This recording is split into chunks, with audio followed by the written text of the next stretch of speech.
Неге осы қоғамда қолымыздан келмейтін яки болмаса болмайтын тақырыптарды қозғаймыз? Америка Иранға бомба атыпты, яки болмаса пәленше пәленшеден ажырасып кетіпті, пәленше пәленшені алдап кетіпті, немесе бір адамның орнында болсам былай жасар едім деген сынды бір тағдырымызға, иманымызға, ақыретімізге пайда бермейтін әңгімелерді неге қозғаймыз? Неге осы әңгімелердің орнына бір-бірімізден бүгін бір сүре жаттадың ба, немесе бір хадис оқыдың ба, немесе әке шешеңе бүгін жақсылық жасадың ба, қандай да бір мұқтаж жанға көмектестің бе дейтін рухани тереңдікке жетелейтін әңгімелерді неге қозғамаймыз?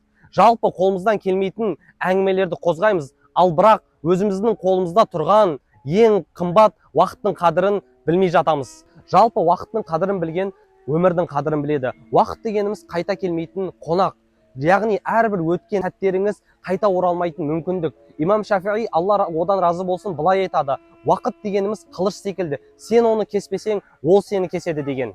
Сондықтан бос әңгімеден бұрын пайдалы ілімге, өсек сөзден бұрын жүректі тірілтер ғибратқа, және де бос уайымнан бұрын Аллаға бет бұруға асығайық, мұсылман бауырлар.